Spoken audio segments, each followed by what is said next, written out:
These are certainly the cleanest steps on Madison Avenue. That's how Mr. Dave wants them kept. Good morning. Morning.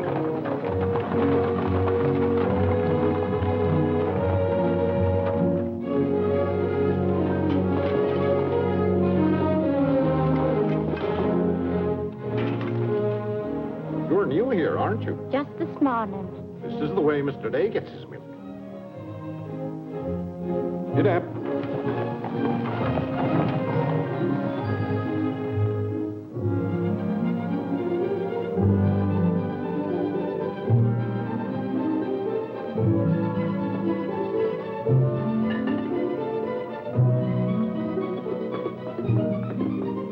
Annie, I'll do that.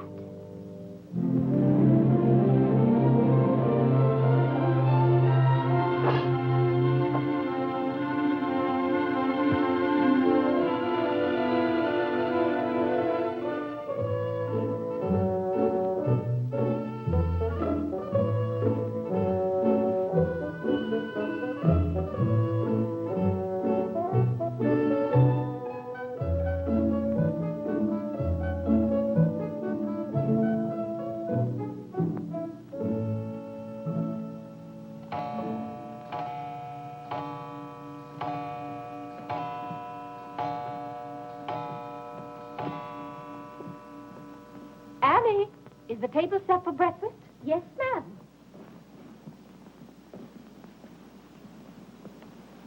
Good morning, ma'am.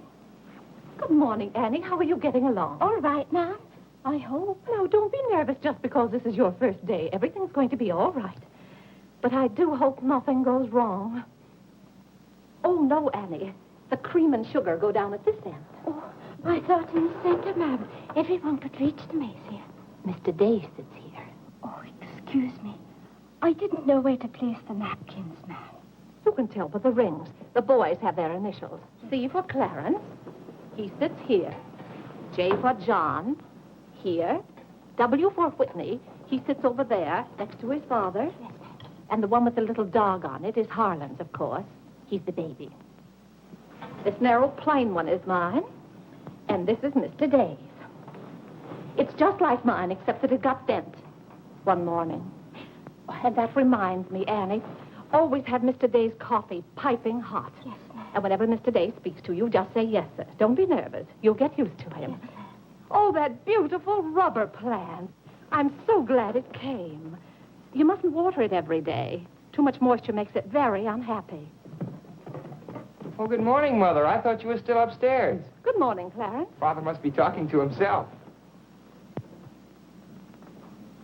A redhead. Did you sleep well, Mother? Yes, thank you, dear. Golly, I'm hungry. Oh, and Annie, we always start with fruit in the morning, except the two younger boys who have their porridge and milk. Jiminy, another wreck on the New Haven. That always disturbs the stock market.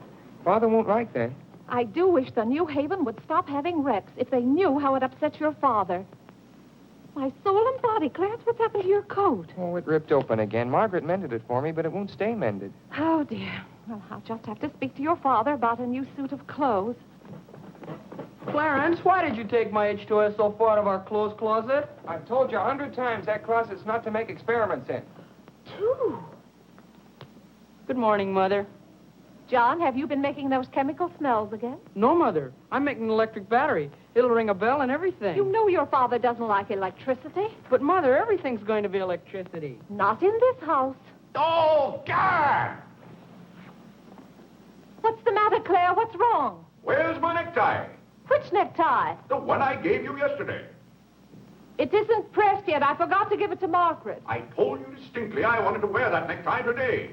You've got plenty of neckties. Put on another one right away and come down to breakfast. I don't know what this world's coming to. Mother, may I have my breakfast early? I'm going to play baseball. 3. Whitney, before you leave the house, you have to study your catechism. But, Mother, they're going to let me pitch today. Good morning. Who won? The Giants, 7-3. Buck Ewing hit a home run. Let me see. Boys, don't wrinkle the paper before your father sees it. Mother, could you ask me my catechism now? I think I know it. Well, let's see. What is your name? Whitney Benjamin. Who gave you your... Come and help me down, Mother. There are steps to come down, Mom. Good morning, darling. Good morning, Mother. How's your finger? It itches. Good, that's a sign it's getting better. Come along. Oh. Let's see, what was I doing? Oh, yes, the catechism. Who gave you your name? My sponsors in baptism, wherein I was made a member of Christ, the child of God, and an inheritor of the kingdom of heaven. Mother, if I hadn't been baptized, wouldn't I have any name? Not in the sight of the church. What did your sponsors then for you? They did promise and vow 3 things in my name.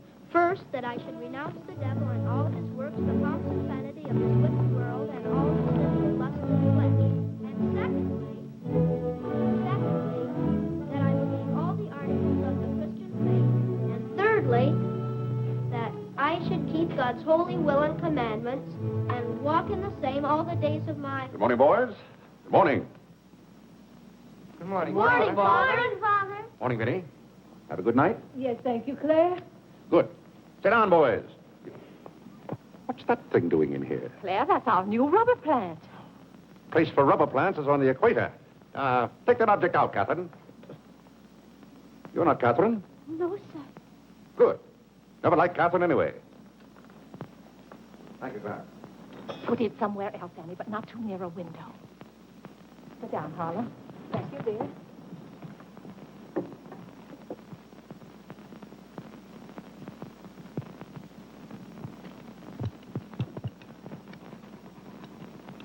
Where did that dog come from? She'll be here, Mother. I've talked to her. What did you say? Claire, that new suit looks very nice. Blasted tight. You put on a little weight, dear. Well, I weigh just the same as I always have. Well, Clarence has just managed to ruin the only decent suit he has. I'm sorry, but I'm afraid he'll need a new suit of clothes. Vinny, Clarence has to learn not to be so hard on his clothes. But, Father, I When thought... you start in Yale in the fall, you'll be completely outfitted. But nothing this summer. Can't I have one of your old suits cut down for me? Every suit I own still has plenty of wear in it. I wear my clothes until they're worn out. Well, if you want your clothes worn out, Claire, you can wear them out much faster than you can. Yes, and, Father, you never get a chance to wear yours out. Every time you get a new batch of clothes, Mother sends the old ones to the missionary barrel. I guess I'm just as good as any old missionary. Clarence, before you compare yourself to a missionary, remember the sacrifices they make. Oh, I don't know, Vinny. I think my clothes would look better on Clarence than on some Hottentot. Have that dark sack suit of mine cut down to fit you. Oh, thank you, Father. One of Father's suits. Thank you, sir. In return for that, Clarence, I want you to practice more often on your violin. Whitney, don't eat so fast. Well, Father, I'm going to pitch today. But before I go, I have to study my catechism. What do you bother with that for? Because if he doesn't know his catechism, he can't be confirmed. But Vinny, Whitney's going to pitch today. He can be confirmed any old time. Claire, sometimes it seems to me you don't care whether your children get to heaven or not. Oh, Whitney will get to heaven all right. I'll be there before you are, Whitney. I'll see that you get in. And Whitney, when we get to heaven, we'll organize a baseball team of our own. Good. It'd be just like you to try and run things up there. Yeah, from all I've heard about heaven, it seems to be a pretty unbusinesslike place. They could probably use a good man like me. What makes you so sure they'll let you into heaven? Well, if they don't, I'll certainly raise a devil of a row. Claire, I do hope you'll behave when you get to heaven. Now, Vinny. Vinny, how many times have I asked you not to engage a maid who doesn't know how to serve properly? Claire, can't you see she's new and doing her best? How can I serve myself when she's holding that platter over my head? Hold it lower, Annie. Yes, Mom. What became of the one we had yesterday? I don't know why you can't keep a maid. Oh, you don't. Why on earth can't you run your house the way I run my office? All I want is service. What the devil's that noise? It's Annie. Annie? Who's Annie? The maid. I'll take it, Annie. Claire, aren't you ashamed of yourself? What have I done now? You made her cry speaking to her the way you did. I never said a word to her. I was addressing myself to you. I do wish you'd be more careful. It's hard enough to keep a maid, and the uniforms just fit this one.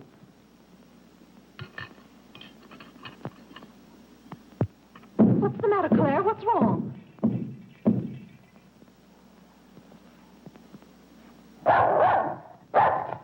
What in the name of... Well, where did you come from? Who do you belong to? She's mine, Father. Her name is Princess. Looks more like a prince to me. What's wanted? Margaret, this bacon's good. Oh, Well, it's good. yes, sir. Harlan, how's that finger? Come here, let me see it. Yes, Father. Ah, yes, that's healing nicely. I guess you'll know the next time that cats don't like to be hugged. It's all right to stroke them, but don't squeeze them. Now go back and finish your oatmeal. I don't like oatmeal, Go on and finish it. It's good for you. but I don't like it. I'll tell you what you like and what you don't like. You're not old enough to know about such things. You've no business not to like oatmeal. It's good. I hate it. That's enough. We won't discuss it. Eat that oatmeal at once.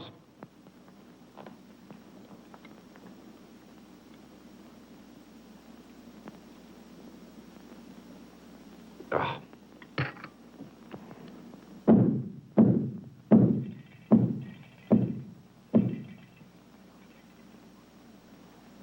John, that letter's for your mother. I finished my oatmeal, Father. May I be excused? Yes, Whitney, you may go. It's a good game. I will. Whitney? Yes, Mother. My catechism. Never mind this morning, darling. Run along. Thank you, Mother. What's wanted? Margaret, what is this? Coffee, sir. It is not coffee. You couldn't possibly take water and coffee beans and arrive at that. It's slops, that's what it is. Slops. Take it away. I come down to this table every morning hungry. Well, if you're hungry, Claire, why aren't you eating your breakfast? I am. Aunt Judith wants me to come up and visit her. Now, Vinny, I want no more relatives in this house. We are going to live here by ourselves, in peace and comfort. Claire, I was saying Aunt Judith wants me to visit her. Oh. Eat your oatmeal, dear. Well, what on earth is this? Dear friend Day, we are assigning you the exclusive rights to Staten Island for selling the Gem Home Pop-Up of popcorn. I think that's for me, Father. But then why isn't it addressed to Clarence Day, Jr.? Oh, it is. I wouldn't get mixed up in popcorn, Clarence. It's too indigestible. Confound it, another wreck on the New Haven. If you please, ma'am, there's $1 due in a package. It's from Lewis and Conger's. Oh, yes, those kitchen knives I ordered. Make a memorandum of that, Vinny. $1, and whatever it was for. Of course, Claire. I must have a record of what is spent running this house. I've never understood what good a record is after the money's gone. There's just $1, Margaret. Vinny, this house must be run on a business basis. Of course, dear. That's what the household accounts are for. Oh, Claire, it's 8:30. You don't want to be late at the office. Plenty of time. Annie, clear the table now. Yes, ma'am, I'll do that. Clarence, John, Yes, Mother? you boys go up and move the small bureau from my room into yours. Who's coming? Cousin Cora, and she's bringing a friend with her, a young girl. A girl? You will have to help entertain her, Clarence. Oh, Mother, do I have to? Wait till Father finds out we've got visitors. There'll be a rumpus. John, don't criticize your father. He's very hospitable. After he gets used to the idea. I like coffee, I like tea, I like the girls, and the girls like me. Well, I don't like girls, and they don't like me. Oh, God! Go on, boys, go on. What's the matter, Claire? What's wrong? How did that get in this room? Now, Claire, how was the new maid to know? Well, keep that abomination out of here. All right, I'll take it. Oh, Claire, dear, I'm afraid I'm going to need some more money. You were complaining about the coffee this morning. Well, that nice French drip coffee pot is broken, and you know how it got broken. Yeah, never mind that, Vinny. As I remember, that coffee pot cost $5 and something. I'll give you $6. When you get it, Vinny, enter the exact amount in the ledger. Of course, Claire. We can't go on month after month having the household accounts in such a mess. No. And I thought of a system that will make my bookkeeping perfect. Well, I'm certainly relieved to hear that. All we have to do is open charge accounts everywhere, and the stores will do my bookkeeping for me. Now, wait a minute, Vinny. Then, when the bills come in, you'd know exactly where your money had gone. Yes, I certainly would. Vinny, we get enough bills as it is. Claire, dear, don't you hate those arguments we have every month? I certainly do. Not to have those, I should think, would be worth something to you. Well, I'll open an account at Lewis and Conger's and one at McCreary's to start with. Thank you, Claire. We'll see how it works out. Thank you. Oh, the rector's coming to tea today. The rector? Well, I'm glad you warned me. I'll go to the club. Don't expect me home until dinner time. Claire, dear, I do wish you'd take a little more interest in the church. Getting me into heaven is your business, Vinny. If there's anything wrong with my ticket when I get there, you can fix it up. Everybody loves you so much, I'm sure God must, too. I'll do my best, Claire. It wouldn't be heaven without you. If you're there, Vinny, I'll manage to get in some way, even if I have to climb the fence. Sweet Marie, come to me, sweet Marie. Margaret! Margaret! Oh, yeah! What's the matter, Claire? What's wrong? Why did God make so many dumb fools and Democrats? Oh, politics. Yes, but it's taking the bread out of our mouths. Honest Hugh Grant. Honest Bah. Fine mayor you've turned out to be. If you can't run this city without raising taxes every 5 minutes, you'd better get out. Let someone who can. Richard Croker's running this town, and you're just his cat's paw. Tell me this. Are these increased taxes going into public improvements, or are they going into graft? Answer me that honestly if you can, Mr. Honest Hugh Grant. You can't. I thought so. Bah. You were elected to office on the promise that you would put an end to all this thievery and corruption. Have you put an end to it? No. You've encouraged it. Every day there's some new raid on the public treasury. If you don't stop plundering the pocketbooks of the good citizens of New York, we're going to throw you and your boodle board of aldermen out of office. I'm warning you for the last time. It's robbery. That's what it is. Highway robbery. Annie. If Annie. you think we're going to submit to this... Take this fresh cup of coffee in to Mr. Day. Tell you, sir. But Mr. Day's We got as a the owners visitor. of New York City are not going to tolerate these conditions any Nonsense. longer. Run along in now. We pay you a good round sum to watch after our interests, and all we get is inefficiency. I know you're an nincompoop, and I strongly suspect you of being a scalawag. You're not going to escape your legal responsibilities. Legal responsibilities? By gad, I mean criminal responsibilities. Don't think for 1 minute we're going to let you escape. We're going to throw you into jail.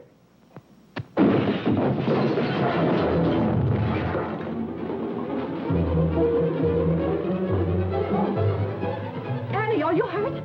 He can't throw me into jail. Vinny? Vinny, why can't I have quiet here in the morning? Claire, what happened? It sounded to me as though that maid dropped a whole tray of dishes. Yes, but what did you say to her? Say to her? I haven't seen her since breakfast. I've got to get to the office. Oh, yes, Claire, you don't want to be late. I'll be home in plenty of time for dinner. Why don't we have chicken fricassee tonight? Well, Claire, chicken's gone up. It's 8 cents a pound.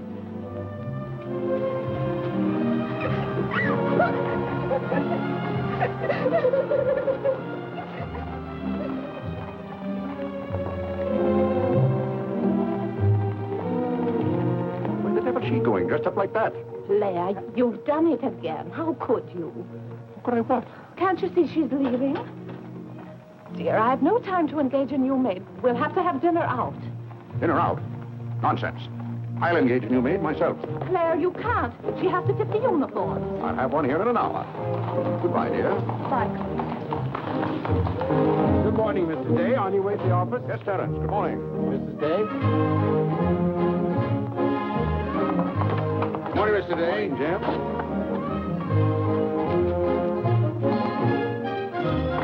Get in. Get in.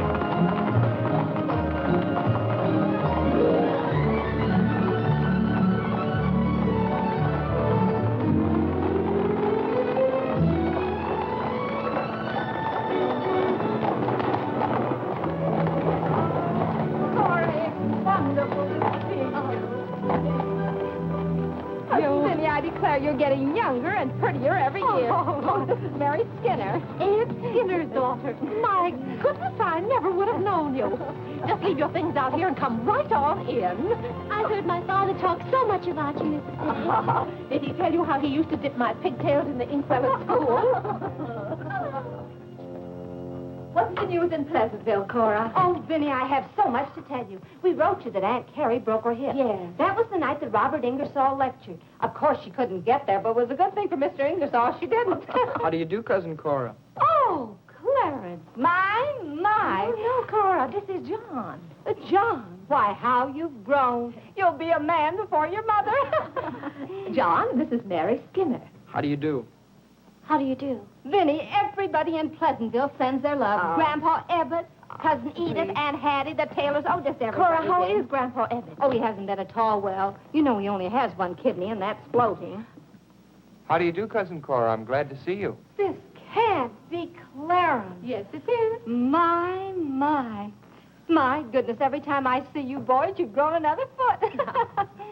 Let's see, you're going to St. Paul's now, aren't you? St. Paul's? I was through with St. Paul's long ago. I'm starting in Yale this fall. Yale? Oh, Mary, this is Clarence, Mary Skinner. How do you do? Oh, this is Mary's first trip to New York. Yes, it is. It's her first trip. We'll have to show Mary around. Oh, I tell you, I'll ask Mr. Day to take us all to Delmonico's for dinner tonight. Delmonico's? Think of that, Mary, Delmonico's. And Cousin Clara's such a wonderful host. Well, I know you girls want to freshen up, so come upstairs. Clarence, get their bags.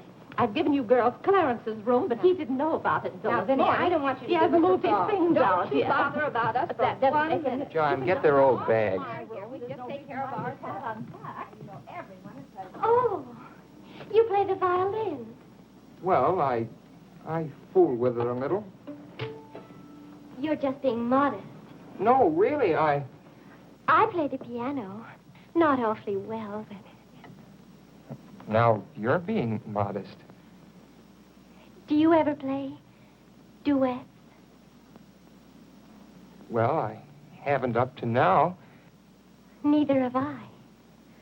Up to now.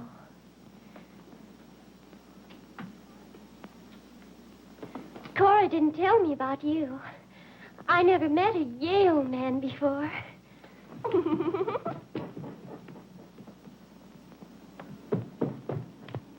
What's happened to you? Nothing.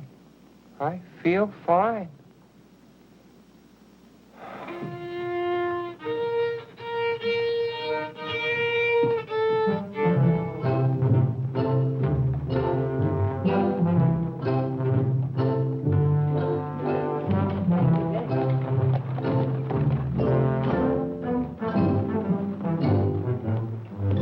Where do you keep them? Do you wish a domestic servant? Where do you keep them? I will take your name and address. Confound it, I'm late at the office now. If you will give me the details as to what kind of person you require. I'm asking you where you keep them. Why, the girls are in there, but clients are not allowed in that room. If you will tell me the kind of a position you wish to have filled, I will be very glad to...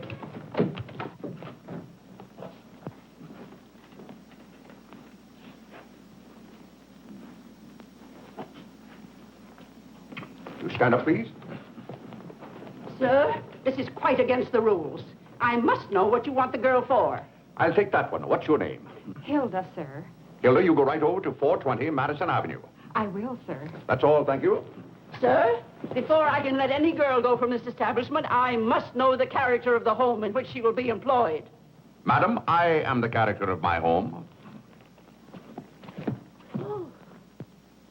My duty toward my neighbor is to love him as myself and to do unto all men as They should do unto me. they should do unto me. To... He really knows it. Well, he's done very well for so young a boy. May I go now? Yes, darling. Thank you, Dr. Lloyd. Not at all. Come on, Harlan. Wait for me. Ah, you and Mr. Day must be very proud of your children.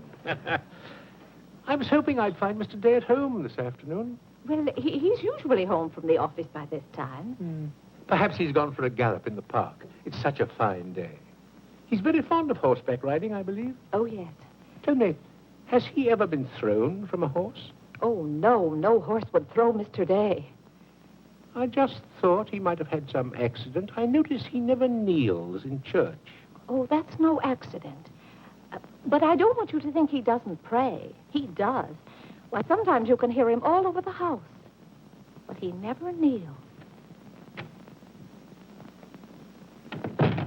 Ah, perhaps that's Mr. Day now. I hardly think so. Oh, the devil, I forgot. Claire, you're just in time for tea. I'll send for some hot water. How are you, Dr. Lloyd? It's a great pleasure to have a visit with you, Mr. Day. Mother, are they back yet? No, Clarence, no. Except for a brief glimpse on the Sabbath, I don't see much of you. Well, Claire, did you have a busy day at the office? Devilishly busy. Claire. A very busy day. Tired out. How a man can get tired just sitting at a desk all day, I don't know. I suppose Wall Street is just as much a mystery to you as it is to me, Dr. Lloyd. No, it's all very clear to me. My mind often goes to the businessman. The picture I'm most fond of is when I envision him at the close of the day's work. I see him pausing in his toil, and it comes over him that all those figures of profit and loss are without importance or consequence. Vanity and dust. Well, I'll be... Claire? Yes, ma'am. Delia, some more hot water, please. Yes, ma'am. Who's that? The new maid. Where's the one I sent this morning? The uniform didn't fit. I like the one I picked out better. Claire, Dr. Lloyd wants to tell us about the plans for the new edifice. The new what? The new church. You knew we were planning to build a new church. Of course, we're going to have to raise a large sum of money. Well, personally, I'm against the church hopping, skipping, and jumping all over the town. So any contribution I make will have to be a small one. The amount everyone is to subscribe has already been decided. Who decided it? After considerable thought, we voted that our supporting members should each contribute a sum equal to the cost of their pew. I paid $5,000 for my pew. Yes, Claire, that makes our contribution $5,000. That's robbery. Do you know what that pew was worth today? $3,000. That's what the last one sold for. I've taken a dead loss of $2,000 on that pew already. Huh. Frank Baggs sold me that pew when the market was at its peak. He knew when to get out. And I'm warning you, Vinny, if the market ever goes up, I'm going to unload that pew. Clarence Day, how can you speak of the temple of the Lord as though it was something to be bought and sold on Wall Street? Now, Mrs. Day, your husband is a practical man. We've had to be practical about the new church. We have all the facts and figures. Oh? What's the property worth where we are now? Oh, let's see. Is it $40,000? I know the figure has a 4 in it. What's the new piece of property going to cost you? I think the figure I heard mentioned was $85,000. Or was it $185,000? Dr. Lloyd, you preach that someday we'll all have to answer to God. We shall indeed. Well, I hope God doesn't ask you any questions with figures in them. Mrs. Day is in the living room. Thank you. It's Cousin Cora. She's passing through town. Oh. Well. Oh, hello. Hello. Hello. Thank you for helping me. Come, Mary. Oh, Vinny, what a day. We've been in every shop in town. Why, Cousin Claire. Cora! My. You're as welcome as the flowers in May. This is Mary Skinner, Mr. Day. How do you do? I've been telling Mary all about you. She's been dying to meet you. Well. Dr. Lloyd, I want you to meet my favorite cousin, Miss Cartwright. How do you do? And this is Mary Skinner. Miss Skinner, Dr. Lloyd. How do you do? How do you do? Well, this seems to be a family reunion. I'll just run along. Goodbye, Dr. Lloyd. Goodbye, Miss Cartwright. goodbye. Goodbye. Oh, Clarence, you haven't said how do you do to Dr. Lloyd. Goodbye, Dr. Lloyd. Goodbye, everybody. I'll go to the door with you, Dr. Thank you, Lloyd. and thank you so much for the tea. Those muffins were delicious. And Who did you say this pretty little girl is? She said Skinner's daughter. This is Mary's first trip to New York. Oh, sit down, sit down. Have some tea. We had tea downtown. Oh, never mind then. Delia. Delia, sit down, sit down. Even if you have had tea, you can stay and visit for a while. As a matter of fact, why don't you both stay to dinner? That's all arranged, Claire. Cora and Mary are going to have dinner with us. Fine, fine. Of course, you just have to take potluck. Well, I'd hardly call it pot. Claire, did you know the girls are going to visit Aunt Judith in Springfield for a whole month? Fine.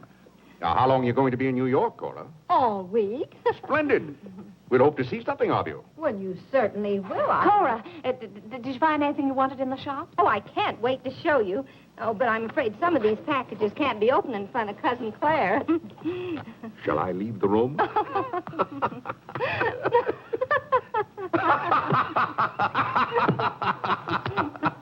Oh, Clarence, would you take the package in the hall up to our room, or should I say your room? Wasn't it nice of Clarence to give up his room to us for a whole week? Cora, come on, I just can't wait to see what's in those packages. Well, we'll be back soon. Vinny, I wish to speak to you before you go upstairs. I'll be down in just a minute, Claire. I wish to speak to you now. I'll be up in just a minute, Cora. It's all right, Vinny. Come along, Mary. Are those two women encamped in our house? Now, Claire. Answer me, Vinny. Now, Claire, you know... Answer me. Just a minute. Clarence.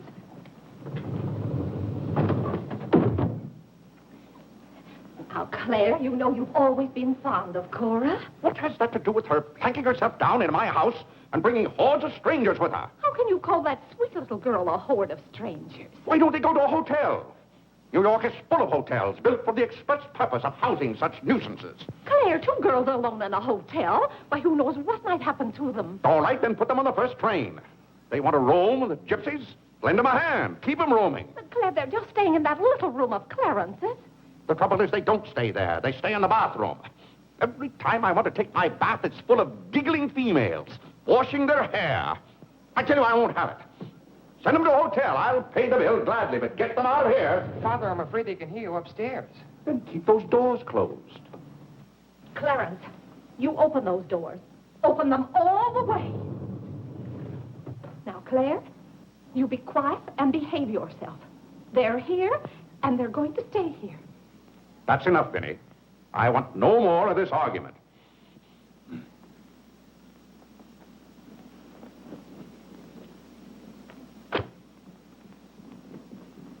Oh, what I don't understand is why this swarm of locusts always descends on us without any warning. Oh, thunder.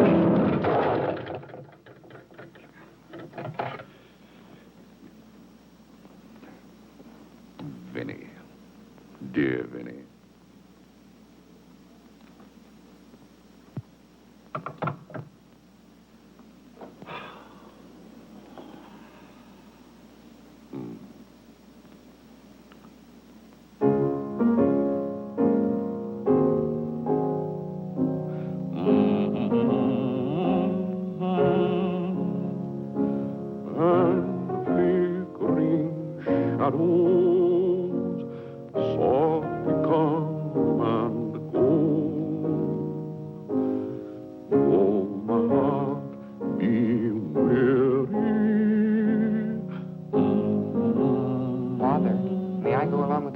Delmonico's?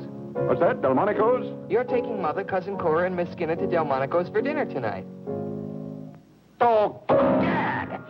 I won't have it. I won't have it. I will not have my life arranged for me.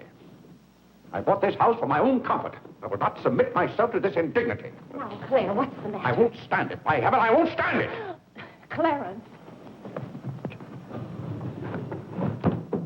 Do I understand that I am not permitted to have dinner in my own home? Oh, Claire, a little change will do you good. I have a home to have dinner in, and any time I can't have dinner at home, this house is for sale. Well, Claire, you can't have dinner here tonight because it isn't ordered. And besides, Cora and Mary want to see something of New York. Well, that's no affair of mine. I am not a guide to Chinatown and the Bowery. Oh, Mr. Day, I just love your house. I could live here forever.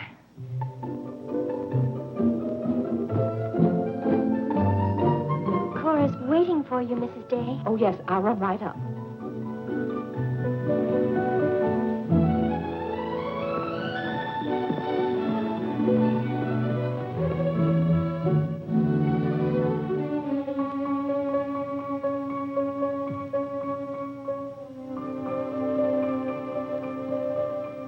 I'm glad you like our house, Miss Skinner. I like it very much, Mr. Day. Praise from a stranger is approbation indeed. At home, our living room is green. I like green. I like green, too. Red's my favorite color.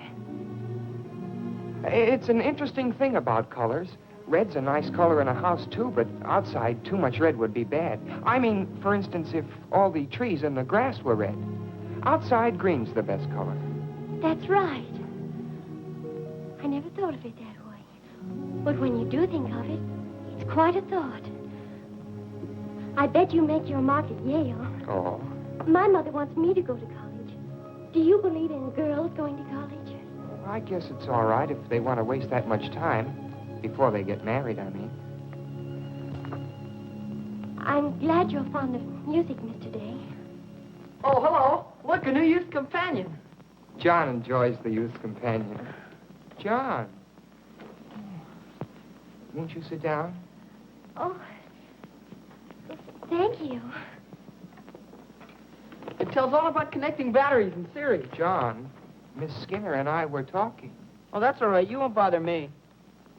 Jiminy, there's where I made my mistake. I didn't mix enough blue vitriol with it.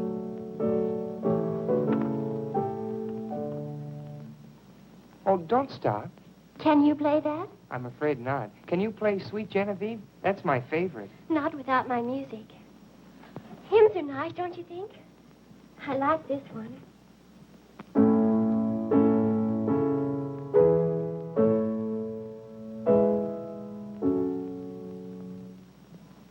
That's funny. The words are the same, but it's the wrong tune. Oh, it can't be the wrong tune. We sing it exactly that way in church. We don't sing it that way in the Methodist church. You see, we're Methodists. Oh, that's too bad. Oh, I don't mean it's too bad that you're a Methodist. Anybody's got a right to be anything they want, but what I mean is we're Episcopalians. Yes, I know. Anyway, the words are the same. Shall we begin?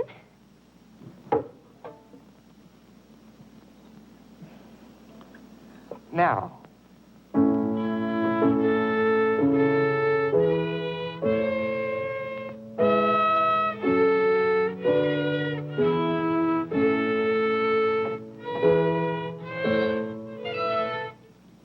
Oh, dear.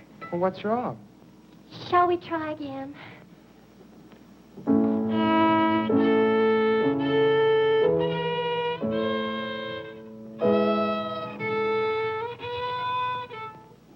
It must be my fault. Oh, no, it's my fault. No, you're the Episcopalian.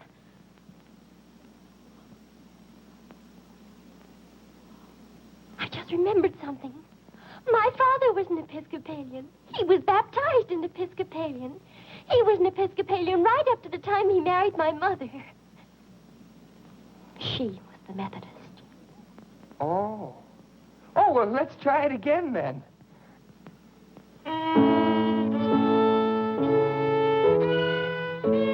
Well, Clarence, if you're going to Delmonico's with us, you'd better get dressed. Am I going to? Jiminy.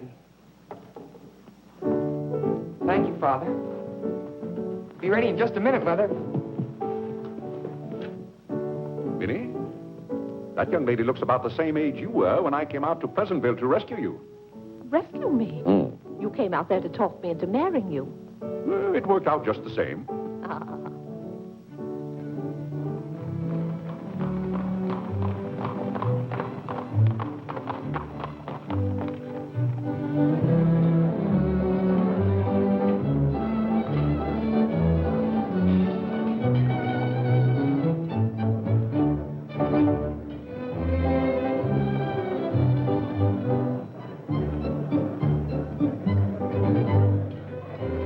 François. Oui, monsieur, tout de suite. Louis, l'addition pour monsieur Day. Oui, monsieur. Alors, vite, vite. Tout de suite. Alors, vite, vite, tout de suite. Cette sauce diable était délicieuse. Merci, monsieur. Je suis content que monsieur soit satisfait. Merci, monsieur. Bon. French. Oui. No cooking like the French.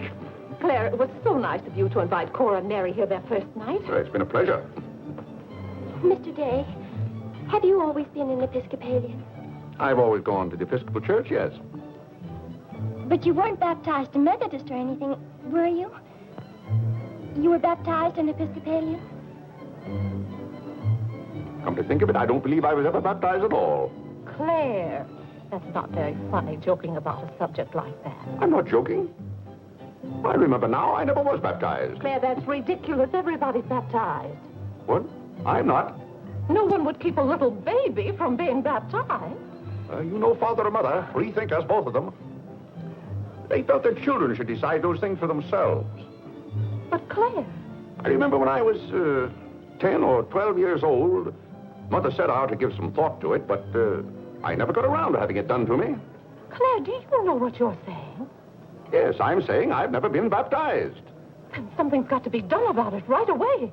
Now, Fiddy, don't get excited over nothing. Why haven't you ever told me? Well, what difference does it make? I've never heard of anyone who wasn't baptized. Even the savages in darkest Africa. It's all right for savages and children. But if an oversight was made in my case, it's too late to correct it now.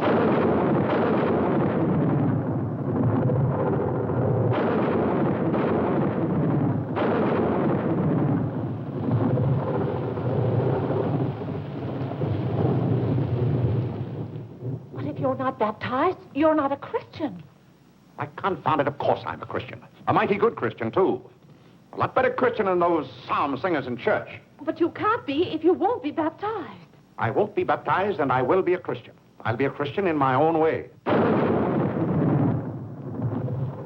Claire, don't you want to meet us all in heaven?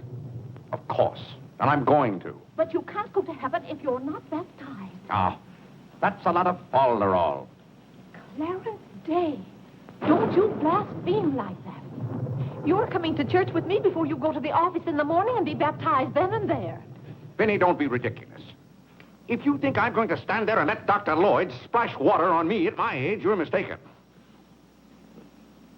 No, I'm sleepy. Good night, Vinny.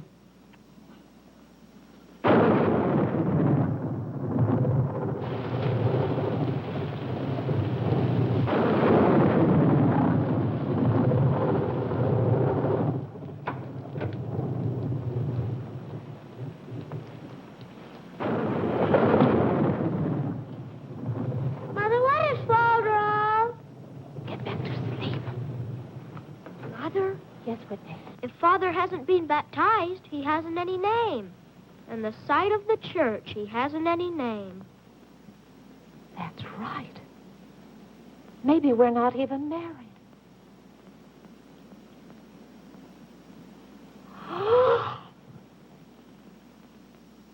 We, thine unworthy servants, do give thee most humble and hearty thanks for all thy goodness and loving kindness to us and to all men. We bless thee for our creation, preservation, and all the blessings of this life. But above all, for thine inestimable love in the redemption of the world by our Lord Jesus Christ. For the means of grace, for the hope of glory. And we beseech thee, give us that due sense of all thy mercies, that our hearts may be unfeignedly thankful, and that we show forth thy praise, not only with our lips, but with our tongue, by giving up ourselves to thy service, and by walking before thee in holiness and majesty all our days. Through Jesus Christ our Lord, to whom, with thee, and the Holy Ghost, be all honor and glory, world without end. Amen. The grace of our Lord Jesus Christ, and the love of God, and the fellowship of the Holy Ghost, be with us all evermore. Amen. Amen.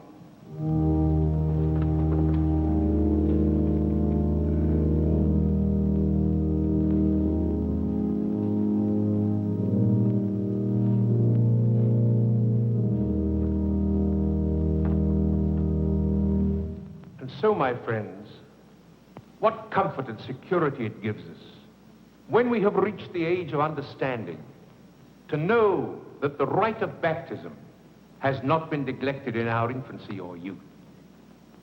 Can you imagine any man who has reached maturity with the knowledge that he had never been baptized, failing to hasten to the holy font that his soul might be saved?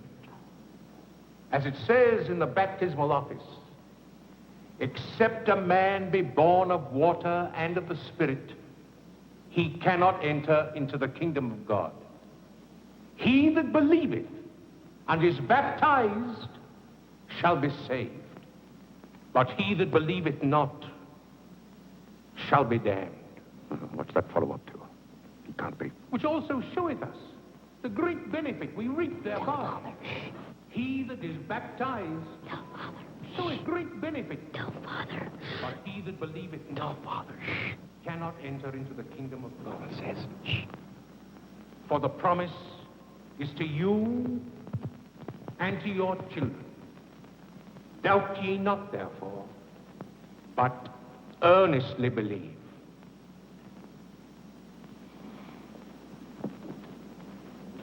In the name of the Father, and of the Son, and of the Holy Ghost. Amen. Amen.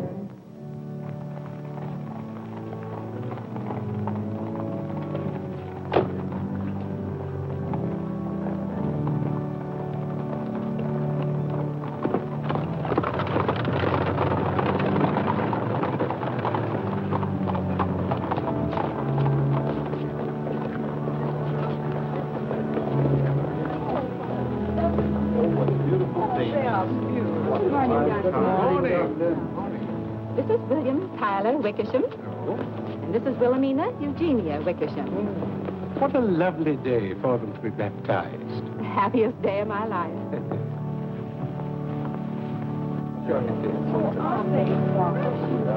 Lovely. Thank you, Mrs.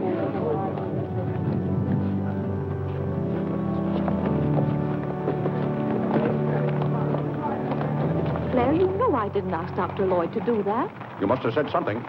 Well, I had to find out from him if we were really married. I am married and I'm not baptized. And as far as I'm concerned, the whole congregation can know it. They certainly know it now. That suits me. I don't go to church to be preached at as though I were some lost sheep. Claire, you don't seem to understand what the church is for.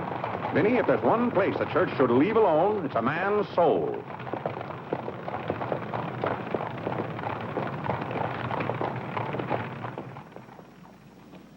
Well, he's going to be baptized, Cora. You mark my word. I just couldn't go to heaven without Claire. Why, I get lonesome for him even when I go to Ohio. It's awfully hard on a woman to love a man like Claire so much. Oh, men are so aggravating. They take everything for granted. They certainly do. You know, I don't believe Claire has come right out and told me he loves me since we've been married. Of course, I know he does because I keep reminding him of it. You have to keep reminding them, Cora. Minnie, the table isn't set for dinner yet. I'll be back in a minute, Cora. We're having it after Cora and Mary go to the train. Their cab's coming at 1 o'clock. Cab? The horse cars go right past the door. But, Claire, they have those heavy bags. Cabs are a waste of money. Well, if dinner's going to be delayed, I'll work on this month's bills. What are they? Now, Claire, it isn't fair to go over the household accounts when you're hungry. Vinny, where are those bills? They're in the library on your desk. Oh. I didn't know dinner was going to be late. No one ever tells me anything in this house. Back home, I ride all the time. I love horses. The horse is my favorite animal. Well, goodness, where have you two been? Clarence wanted to show me his grandfather's house. You'll have to hurry and finish your packing. It won't take me long. Can I help you pack? Clarence! Clarence? Why didn't you kneel in church today? I just couldn't. If it's because your father doesn't kneel, you must remember he wasn't brought up to kneel in church. But you were. Has it anything to do with Mary? I know she's a Methodist. Oh, no, Mother Methodists kneel. Mary told me. They don't get up and down so much, but they stay down longer. Clarence, you want to kneel, don't you? Oh, yes, I wanted to kneel today. I tried. You saw me try, but I just couldn't. Is that suit of your father's too tight for you? No, it's not too tight. Well, what is it? Mother, very peculiar things have happened to me since I started to wear this suit. I can't seem to make these clothes do anything Father wouldn't do. Oh, that's nonsense, Clarence. And not to kneel in church is a sacrilege. Making Father's trousers kneel seemed more of a sacrilege. Clarence! Do you know what happened at Dura Wakefield's party for Mary last night? We were playing musical chairs, and some girl sat down suddenly right on my lap. Well, I jumped up so fast she almost got hurt. She was sitting on Father's trousers. Oh, Mother, I've got to have a suit of my own. My soul and body. Well, you'll just have to talk to your father about it. I'm sure if you approach him the right way, tactfully, he'll see. Oh, excuse me. Gracious. It didn't take you very long. Well, I'll see about your box lunch for the train. Remember, it's Sunday.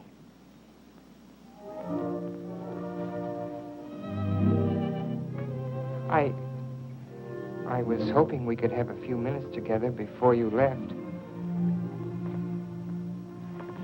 Cora had so much to do, I wanted to get out of her way. Well, didn't you want to see me? I did want to tell you how much I've enjoyed our friendship. Oh, hello. Mother told us to sit in the living room till dinner's ready. Not on the best sofa. Hello. Have you ever been out on our porch? Oh, yes. Well, let me show it to you. It's awfully hard to grow up in a family with children. My, I've never known a week to pass so quickly. Why, Yes? Yes? You're going to write me when you get to Springfield, aren't you? Of course. If you write me first. But you'll have something to write about, your trip and Aunt Judith and how things are in Springfield. You write me as soon as you get there. Maybe I'll be too busy. Maybe I won't have time. Well, you find the time. Let's not have any nonsense about that. You'll write me first and you'll do it right away, the first day. How do you know I'll take orders from you? I'll show you. Give me your hand. Why should I? Give me your hand, confound it. What do you want with my hand? I just wanted it. What are you thinking about? I was just thinking. About what? I was hoping you'd write me first, because that would mean you liked me. Well, what's my writing first got to do with liking you? You do like me then. Of course I do. I like you better than any girl I ever met. But you don't like me well enough to write first. Well, I don't see how one thing's got anything to do with the other. But a girl can't write first because she's a girl. Well, that's nonsense. If a girl has something to write about and a fellow hasn't, there's no reason why she shouldn't write first. You know, the first few days I was here, you'd do anything for me. And then you changed. You used to be a lot of fun. Then all of a sudden you turned into an old sober sides. Why, you even dressed like an old sober sides. What's the matter? I just happened to remember something. What? Oh, I know. It's because this is the last time we'll be together. Mary, please. But, Clarence, we'll see each other in a month when I come back. Oh, Clarence, please write me first, because that'll show me how much you like me. Please. I'll show you how much I like you. Get up, get up! Oh, Mary, don't do that. Please don't do that. Niles, you're just a bold and forward girl. Oh, no, it's not that. Was it because it's Sunday? No, it'd be the same any day. Oh, you just didn't want me sitting on your lap. Oh, it was nice of you to do it. It was nice of me, so you told me to get up. You just couldn't bear to have me sit there. Oh, you needn't write me first. You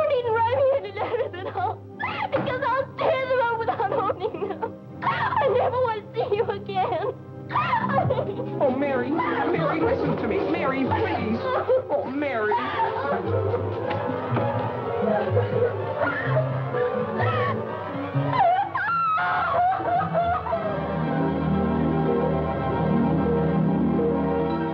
Clarence!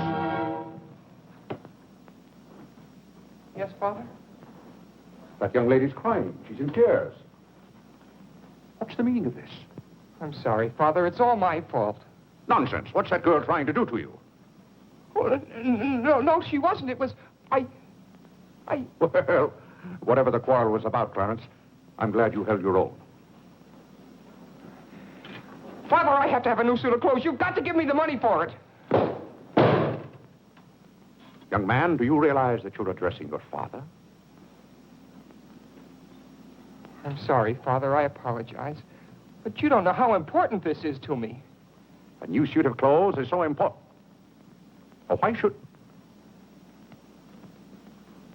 Clarence, has your need for a new suit of clothes anything to do with that young lady? Yes, Father. Why, Clarence. Why, this comes as quite a shock to me. What does, Father? Why, you're being so grown up. Still, I might have known if you were going to college this fall. Yes, you're at the age when you'll be meeting girls. Clarence, there are things about women that I think you ought to know. Sit down.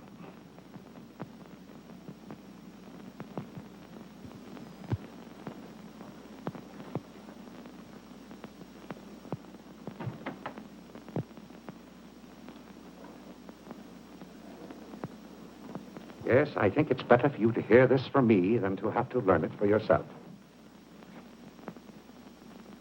Clarence, women aren't the angels that you think they are. Well, now, first let me explain this to you. You see, Clarence, we men have to run this world, and it's not an easy job. It takes work, and it takes thinking. A man has to reason things out. Now, you take a woman. A woman thinks... No, I'm wrong right there. A woman doesn't think at all. She gets stirred up. And she gets stirred up over the most confounded things. Now, I love my wife just as much as any man, but that doesn't mean that I should stand for a lot of falderall. By gad, I won't stand for it. Stand for what, Father? That's the one thing I shall not submit myself to. Clarence, if a man thinks a certain thing is wrong, he shouldn't do it. If he thinks it's right, he should do it. Now, that has nothing to do with whether he loves his wife or not. Who says it has, Father? They do. Who, sir? Women. They get stirred up. And then they try to get you stirred up, too. But don't you let them do it, Clarence. Don't you let them do it. Now, if you can keep reason and logic in the argument, well, a man can hold his own, of course. But if they can switch you, pretty soon the argument's about whether you love them or not. I swear I don't know how they do it. But don't you let them, Clarence. Don't you let them. I see what you mean so far, Father. If you don't watch yourself, love can make you do a lot of things you don't want to do. Exactly. But if you do watch out and know just how to handle women, then you'll be all right. All a man has to do is be firm. You know how sometimes I have to be firm with your mother. Yes, but Father, what can you do when they cry? Well, that's quite a question. You just have to make them understand that what you're doing is for their good. I see. Now, Clarence, you know all about women.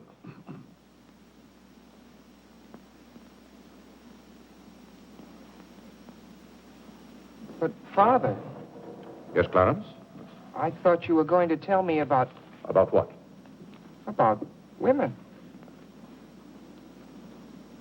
Clarence, there are some things gentlemen don't discuss. I've told you all you need to know. The thing for you to remember is be firm.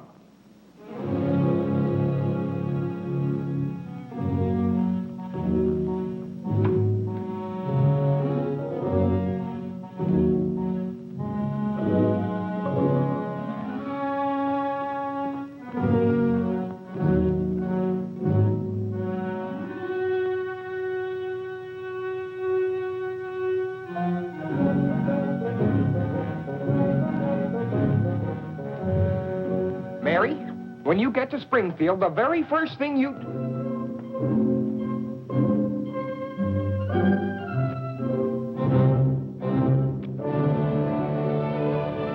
Oh, God! What's the matter, Claire? What's wrong? Sit down, Vinny. Oh, Claire, Cora and Mary are leaving any moment Sit down. now. Vinny, you know I like to live well, and I want my family to live well. But this house must be run on a business basis. I must know how much money I'm spending and what for. For instance, if you recall, a week ago, I gave you $6 to buy a new coffee pot. Yes, because you broke the old one. You threw it right on the floor. I'm not talking about that. Now, I find here It among my... was a pity to break that nice coffee pot, Claire. It was imported from France, and that little shop has stopped selling them. But what has that They said the tariff wouldn't let them, and that's your fault because you're always voting to raise the tariff. The tariff protects America against cheap foreign labor.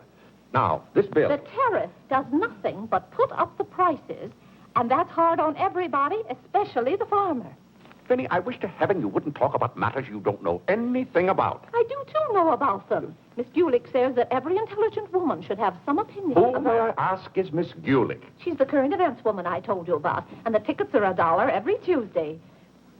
Do you mean to tell me that a pack of idle-minded females pay $1 apiece to hear another female gabble about the events of the day? Listen to me if you want to know anything about the events of the day. But you get so excited, Claire. And besides, Miss Gulick says that our president, whom you're always belittling, prays to God for guidance. Vinny, what happened to that $6? What $6? I gave you $6 to buy a new coffee pot. Now I find that you apparently got one of yours in Congress and charged it. Here's the bill. One coffee pot, $5. So you owe me $1, and you can hand it right over. I'll do nothing of the kind. What did you do with that $6? Well, Claire, I can't tell you now, dear. Why didn't you ask me at the time? I give up. Wait a minute. I spent $4.50 for that new umbrella. Now we're getting somewhere. One umbrella, $4.50. And that must have been the week I paid Mrs. Tobin for 2 extra days washing. Mrs. Tobin. That's $2 more. $2. That makes $6.50, and that's another 50 cents you owe me. I don't owe you anything. What you owe me is an explanation of where my money's gone. I do the best I can to keep down expenses. You know yourself, Cousin Phoebe spends twice as much as we do. Now, don't talk to me about your cousin Phoebe. You talk about your own relatives enough. That's not fair, Vinny. When I talk about my relatives, I criticize them. I can't even speak of Cousin Phoebe. You can speak about all you want to. But I won't have Cousin Phoebe or anyone else dictating to me how to run my house. I didn't say a word about her dictating. Claire, you know she isn't that. You said... I don't know what you said now. You never stick to the point. Now, we're going over this account book, item by item. I find here a bill for $38. I don't know what you expect of me. I tire myself out chasing up and down those stairs all day long, trying to look after your comfort, to bring up our children. I do the mending and the marketing. Now you want me to be an expert bookkeeper, too.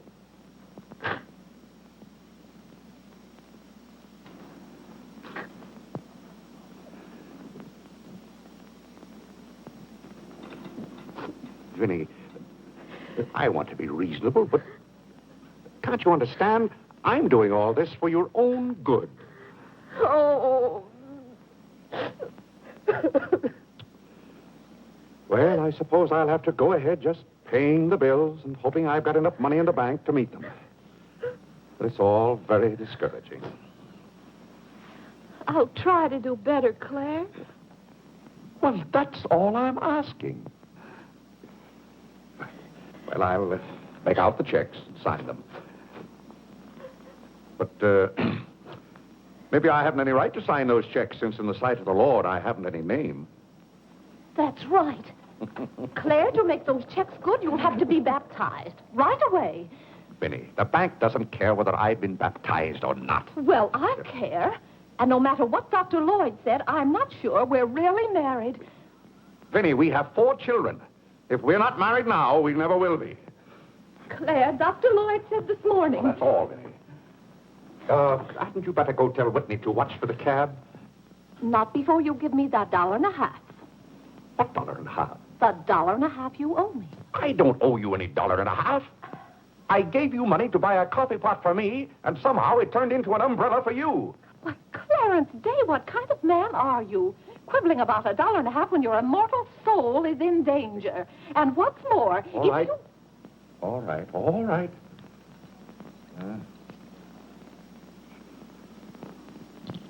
Thank you, Claire. Now the accounts are all straight again.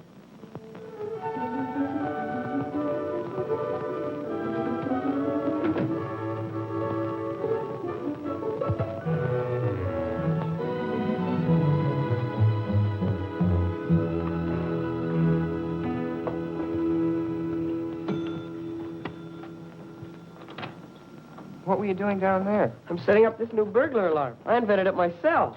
Have you got any money you can lend me? No, you owe me 30 cents now. Well, I'll give you my stamp collection and my piece of John Wilkes Booth's finger. How much? Enough to get a new suit of clothes? If you can wait a month till I hear from the patent office in Washington, I may be rich. Well, I can't wait that long. Maybe I could get it sooner. I'm going to look into something else tomorrow. Wanted, an energetic young man to sell household necessity. Liberal commission. Applied 312, but... John, let me have this job. Why should I give you my jobs? They're hard to get. But I've got to get a new suit of clothes. Maybe I could get the job for both of us. I'll ask the man.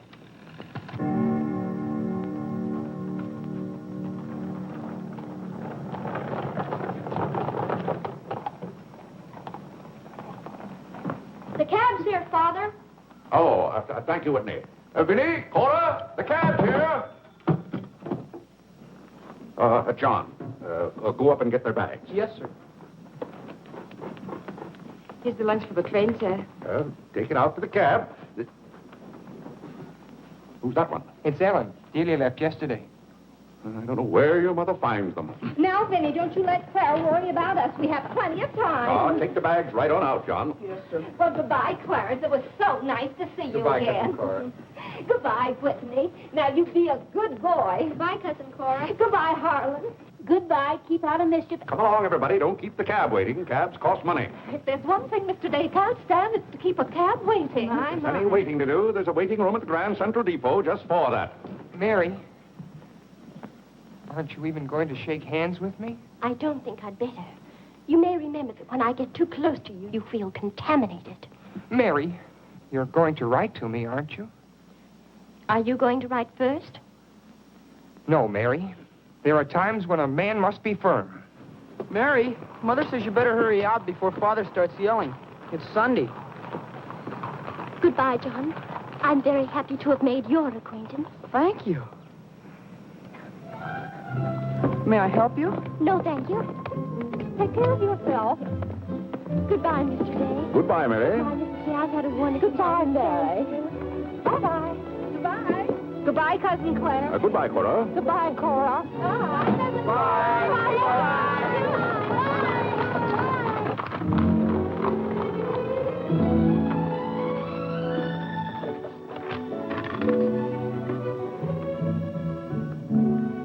Dear Mary. My duty toward my neighbor is to love him as myself and to do to all men as I would they should do unto me. Has Father gone to the office yet? Come on, let's go to the ball field. I've got to guard this box till John comes back. It's his burglar alarm. It wouldn't work, so he fixed it. We're going to put it back in the dining room after Father goes to the office. Are there burglars around? Everywhere. Oh. To love, honor, and succor my father and my mother. Why do you have to learn that? Because if I don't, I'll go to hell. Father's going to hell. He is not. Yes, he is, because he isn't baptized. He'll go to hell and burn for 1,000 years. He won't. He won't. He'll be in a lake of fire and brimstone, and 1,000 devils with pitchforks will be poking at him. No, Mother, don't let the Father will hear you. No, I don't. Oh, come on, you faithful. Oh, come on, That noise. Just singing, Father. You boys be quiet. You know your mother isn't feeling well. Yes, Father.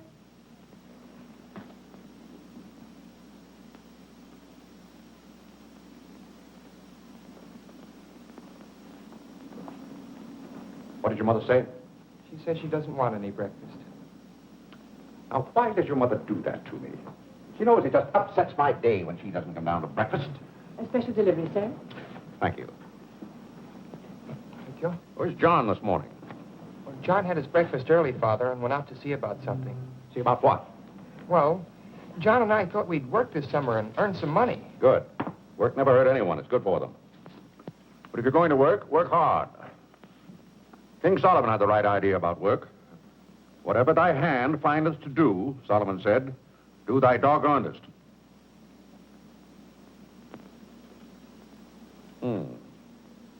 Well, I don't understand this at all. Here's a letter from some woman I never even heard of. Oh, Father. Don't gad!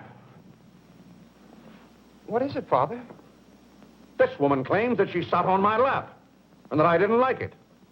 Huh. What's that word? No, that one down there. It looks like curiosity. Oh. I only opened your letter as a matter of curiosity.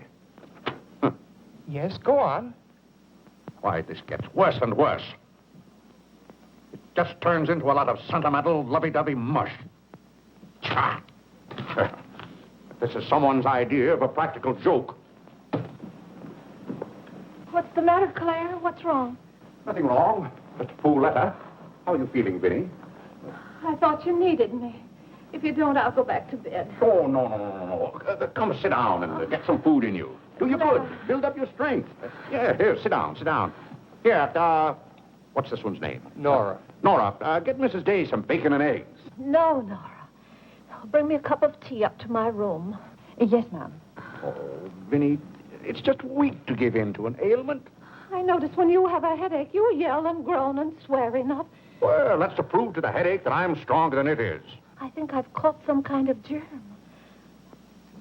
Some of my friends have had to send for the doctor. The doctor? Oh, poppycock. But, Claire, dear, when people are ill, you have to do something. Certainly I have to do something. Cheer them up. That's the way to cure them.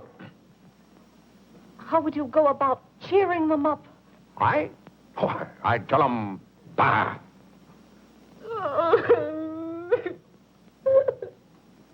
What have I done now? Oh, Claire, hush up.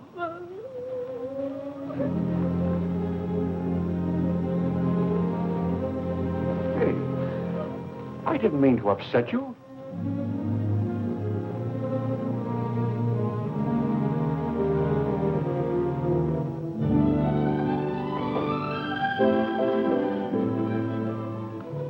Dear Clarence.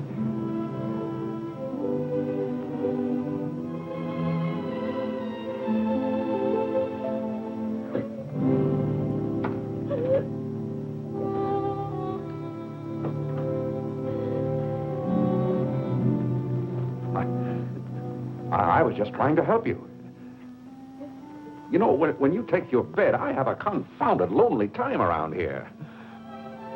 So when I see you getting it into your head that you're not feeling well, I want to do something about it. Just because some of your friends have given into this, no reason why you should imagine you're ill. Claire, stop. Get out of this house and go to your office.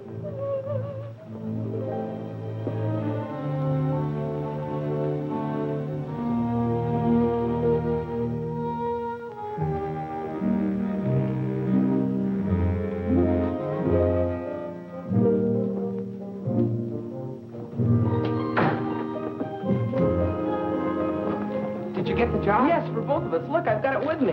What is it? Medicine. Medicine? You took a job for us to go out and sell medicine? But it's wonderful medicine. Look what it cures. A sovereign cure for colds, coughs, catarrh, asthma, quinsy, and sore throat. Poor digestion, summer complaint, colic, dyspepsia, heartburn, and shortness of breath. Lumbago, rheumatism, heart disease, giddiness, and women's complaints.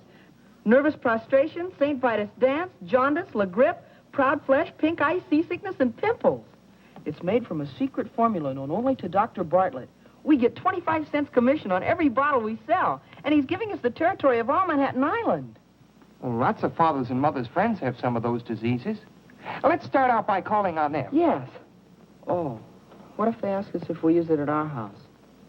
Oh, yes, it would be better if we could say we did. Excuse me? Oh, is that the tea for Mrs. Day? Yes. Oh, I'll take it up to her. Oh, thank you. Right away now, while it's hot. What's the matter with Mother? I don't know. She was just complaining. Say, it says here it's good for women's complaints. Here.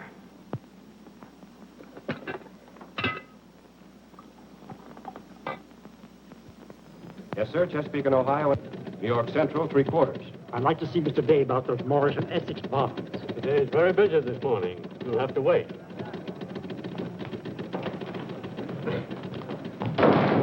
Where's Father? Well, Master Whitney, have you come to pay us a visit? Where's Father? He's busy in his office with a customer. Master Whitney! But, Mr. Day, the president of the firm has... Father, you have to come home right away. What's the meaning of this?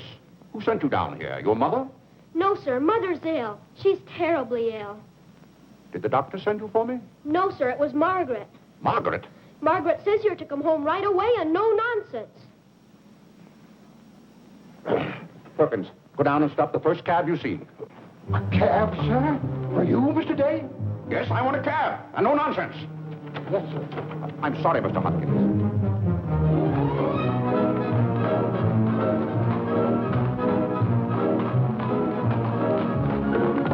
Confound you, can't you go any faster? All right. Here. Get up there, do you hear me? Get up!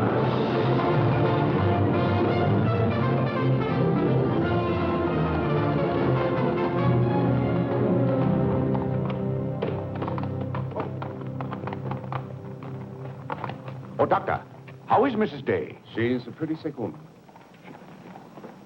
Oh, what's wrong with her?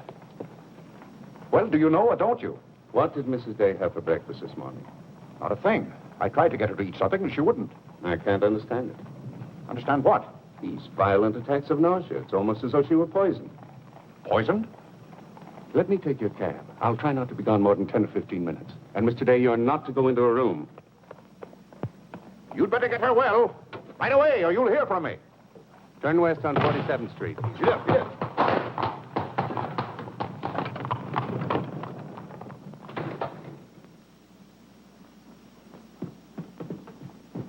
How is Mother? I don't know. Well, she better be good and sick, or Father may be mad at me for getting him up here. Especially in a cab.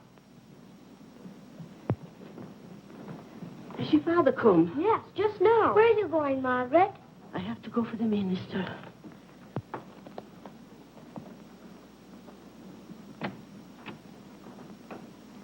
I guess the minister's coming to baptize Father, so I won't have to go to hell. You can't be baptized in a house. You've got to have water. We have lots of water. Not the right kind.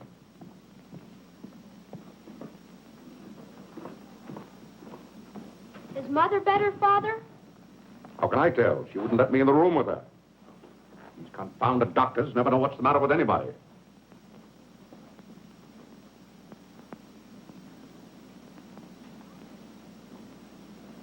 Father, Yes? Mother's going to get well, isn't she? Of course she's going to get well. Father, may we come in? It's lonesome without Mother. Yes, it is Harlan. It's lonesome. Come in, boys.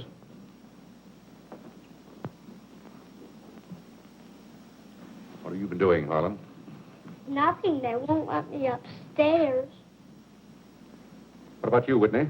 I was supposed to learn the rest of my catechism. Will you hear me, Father?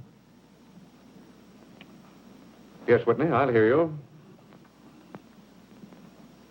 Start here. How many parts are there in a sacrament? 2, the outward visible sign and the inward spiritual grace.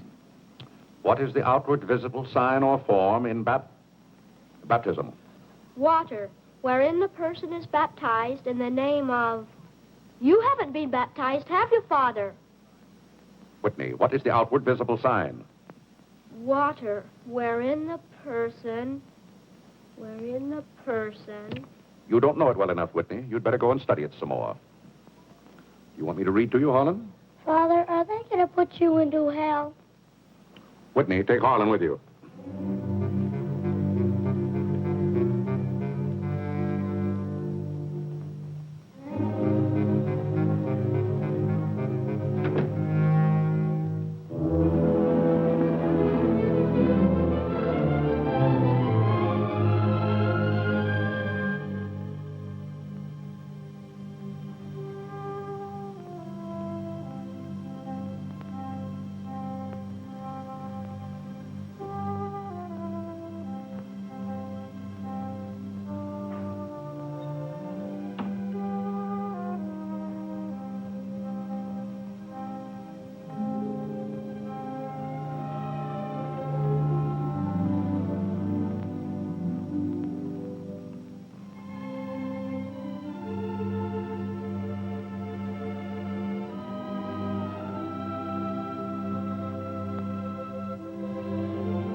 Everybody's sending for the doctors.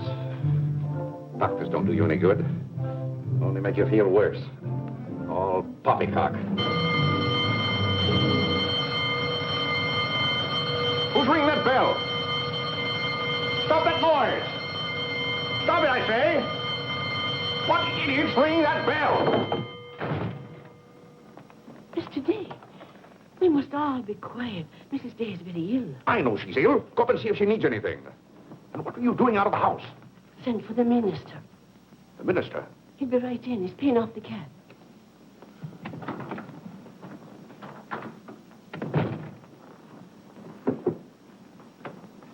I was deeply shocked to learn the serious nature of Mrs. Day's illness. Will you take me up to her? She's resting now. She can't be disturbed. The doctor will be back in a minute. Mrs. Day has been a tower of strength in the parish. Everyone liked her so much. Yes, she was a fine woman. I wish to heaven you wouldn't talk about Mrs. Day as if she were dead.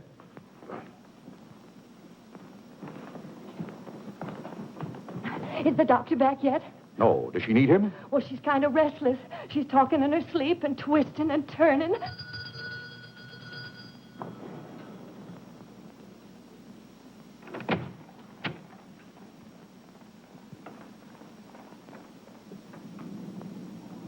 Well, Doctor, it seems to me that was a pretty long 10 minutes. See here, Mr. Day, if I'm to handle this case... How can you handle it if you're out of the house? Who is this? It's Dr. Summers. How do you do? I felt that Mrs. Day's condition warranted my getting Dr. Summers here as soon as possible for consultation. I hope that meets with your approval. Why, yes, of course. Anything that can be done. Upstairs, Doctor. Pardon me.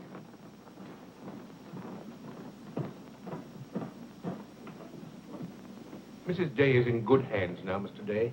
There's nothing you and I can do at the moment to help. Dr. Lloyd. Yes? There's something that's troubling Mrs. Day's mind. Oh? I think you know what I refer to.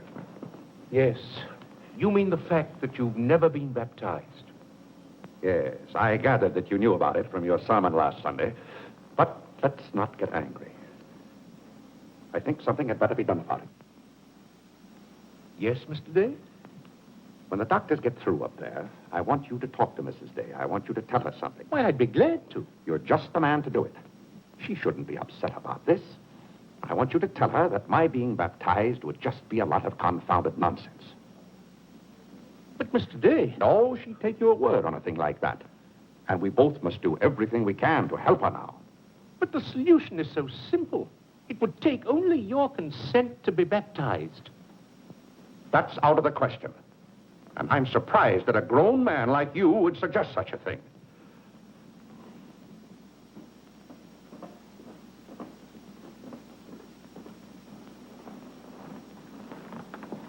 Well, Doctor, how is she? What have you decided? Is there a room we could use for our consultation? Well, yes, my library. Doctor. Dr. Summers, this isn't serious, is it? After we've had our consultation, we'll talk to you, Mr. Day. But surely... Rest assured, Dr. Summers will do everything that is humanly possible. We'll try not to be long.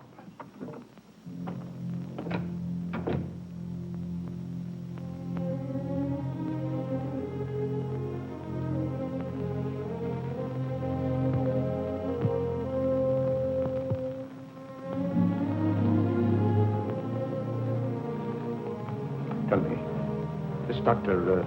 Summers, he's very highly thought of, isn't he? Oh, yes. Lavinia is seriously... If anyone could help her, he could. Don't you think? Very fine physician. But there is a greater help, ever present in the hour of need. Let us turn to him in prayer. Let us kneel and pray.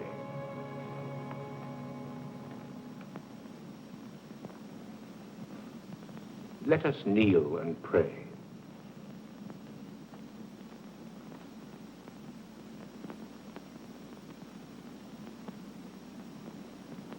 O Lord, look down from heaven. Behold, visit, and relieve this thy servant who is grieved with sickness. Have mercy on her, O Lord. Have mercy on this miserable sinner. Forgive her, and extend thy accustomed She's not a miserable sinner, and you know it. Oh, God! You know Vinnie is not a miserable sinner. She's a fine woman. She shouldn't be made to suffer. It's got to stop, I tell you. It's got to stop. Have mercy, I say. Have mercy, I tell you. What's the matter, Claire? What's wrong? Vinnie. Vinnie, what are you doing down here? You shouldn't be out of bed. You get right back upstairs. I heard you call. Do you need me? Vinnie, I know now how much I need you. Get well, Vinnie. I'll be baptized. I promise. I'll be baptized. You will? I'll do anything. Oh, Claire. We'll go to Europe, just we two. You won't have to worry about the children or the household accounts. Oh, Vinnie. Don't worry, Mr. Day. She'll be all right now. Bless you for what you have done. What did I do? You promised to be baptized. I did? Oh, Gad!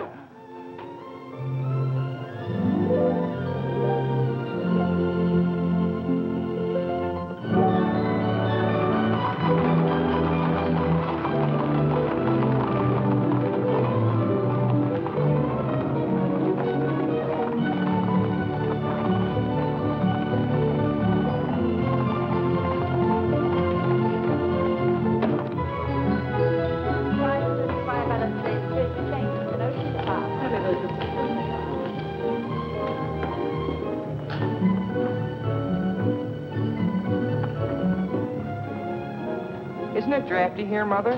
Shall I get your coat, Mother? The No, doctor said thank you. mustn't take cold. I'm quite comfortable, thank you. Come on now, let's stay together. Holland, don't you get lost again. Aren't the hats lovely this year? Ostrich feathers. You wouldn't wear that hat, would you, Mother? I think that's very pretty. I think they're all pretty. Oh, I do need some pink silk thread. Oh, isn't this applique beautiful? Just arrived from Paris, madam. It's charming. What are you looking for, Mother? Oh, I'm just shopping. I think I'll just take a plain one. But this is the very latest. We've only had them in a few days. Remember, Mother, this is your first day out. You mustn't get too tired. No, I'm saving myself, dear. I have to. Cousin Cora's coming tomorrow. She is? Does Father know about it? Not yet. Is Mary coming too? Yes, dear. Harlan, don't touch them. I'll bet you knew it. No, honest, I didn't. Just like Father. Not tomorrow. Aren't the sleeves a little long? Exactly well like across the yours. shoulders. Come on now, Harlan. Now take about my the hand. sleeves. You'll get lost again. Do we have any more of this material? Yes, we do. Sure Thank doesn't you. like you to touch things. This one is genuine imitation Dresden. The original design by Duryea. John, isn't this the darlingest thing? It's exactly what I've always wanted. How much is this lovely pug dog? $15, ma'am. $15? Gee whiz, Mother. We can buy a real-life bloodhound for $5. Oh, isn't he perfectly adorable? Oh, I shouldn't. I know I shouldn't. This is Dave. Oh, this is Whitehead. How nice to see you. Are you quite recovered? Almost. This is my first day out. We've missed you at the church. You remember Mr. Morley? How do you do, Mrs. How do you do? Mr. Morley preached the Sunday Dr. Lloyd was ill. Oh, yes. I can't tell you how much I enjoyed your sermon. Even my husband enjoyed your sermon. We've just come from the board meeting of the Foreign Missions. I'm taking Mr. Morley home to lunch. I had to drop in here to pick up a purchase. I won't be a minute. Is your parish in the city? Yes, it's on the outskirts. My church is in Audubon Park. Oh, way up there. Oh, are you acquainted in Audubon Park? No, I don't believe we know a soul there. Mr. Morley, would this be possible? My husband, Mr. Day. If we lower the collar, it'll be a very fine fit. You won't find a better suit of clothes in the city for $15. Oh, it's not the price. It's the money. Thank you for holding it for me. Welcome. Goodbye, Mrs. Day. I hope we meet again soon. Goodbye. It was very pleasant meeting you again. I think it was divine providence. I shall be delighted to be of service. Goodbye, Mr. Morley. Goodbye. May I work it? Oh, no, it's against the rules.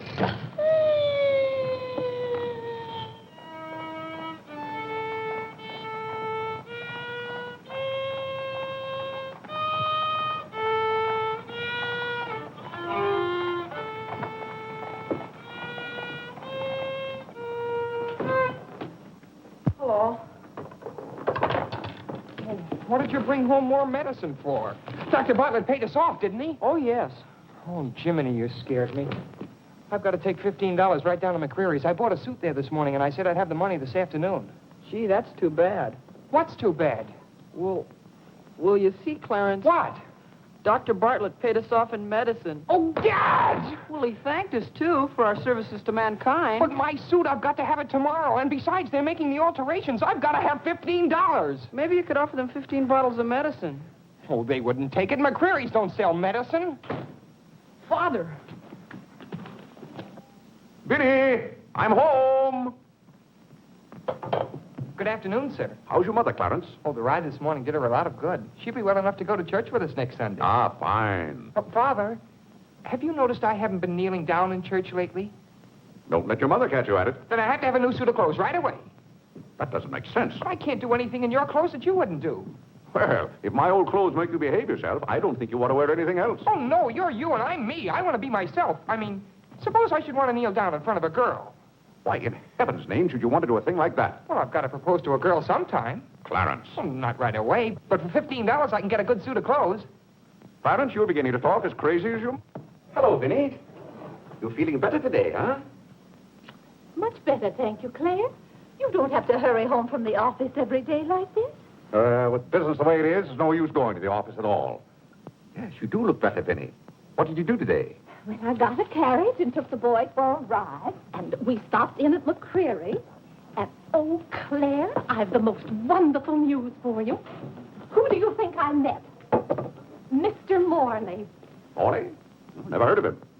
Remember that nice young minister who substituted for Dr. Lloyd one Sunday? Oh, yes. Bright young fellow. Preached a good, sensible sermon. Short one, too.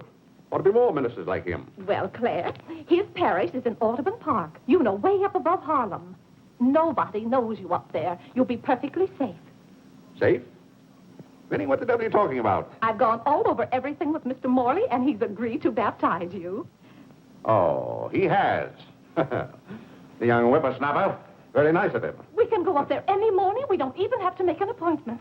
Who said I was going to be baptized at all? Why, Claire, you did. Now, Vinny. You gave me your promise, your sacred promise. You said I'll be baptized. I promise I'll be baptized. Well, what if I did? Claire, aren't you a man of your word? Vinny, we all thought you were dying. So naturally I said that to cheer you up. As a matter of fact, the doctor told me that's what cured you. Well, it seems to me pretty ungrateful of you to press this matter any further. My being well has nothing to do with it. You gave me your word. You gave the Lord your word. And you're going to march yourself up to Mr. Morley's church some morning before you go to the office and be christened. If you think for 1 minute... What in the name of heaven is that? If you think I'm going to let you add the sin of breaking your solemn and sacred promise... I demand to know what that repulsive object is. It's perfectly plain what it is. It's a pug dog. What is it doing in this house? I wanted it and I bought it. You spent good money for that? Claire, don't try to change the subject. How much did you pay for that atrocity? I didn't pay anything for it. I charged it. Charged it, I might have known. How much was it? $15. $15? Claire. For that eyesore? Don't you call this lovely work of art an eyesore? It will look beautiful sitting on a red cushion by the fireplace in the living room. If that sits in the living room, I won't. Furthermore, I don't even want it in the same house with me. Get it out of here. Claire, you're not going to get out of this room until you set a date for your baptism. I'll tell you one thing. I'll never be baptized as long as that hideous monstrosity is in this house. All right. All right. Clarence. That pug dog goes back this afternoon, and he's christened first thing in the morning. You heard him, didn't you, Clarence? You heard him say that he'd be baptized as soon as I got this pug dog out of the house. You hurry right back to McCreary's with it, and be sure they credit us with $15. Oh, Mother, while we were at McCreary's, I happened to see a suit I'd like very much, and the suit was only $15. Well, Clarence, I'm afraid your suit will have to wait until after I get your father christened. Well, no, I meant that since the suit cost just the same as the pug dog, if I exchanged the pug dog for the suit... Why, yes. Then the suit wouldn't cost your father anything. Why, how bright of you, Clarence, to think of that. I'd better start right away before McCreary's closes. Yes. Now, let's see. If we're going to take your father all the way to Audubon Park...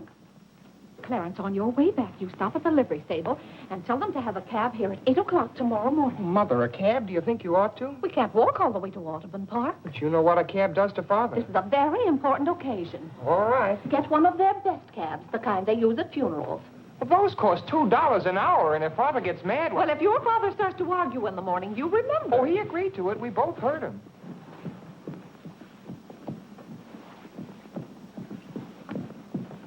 I hope you notice Clarence is returning the pug dog.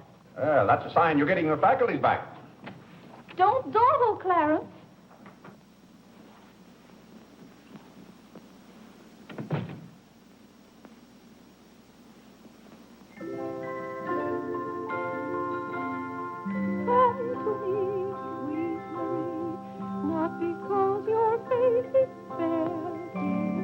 Vinny, it's good to hear you singing again.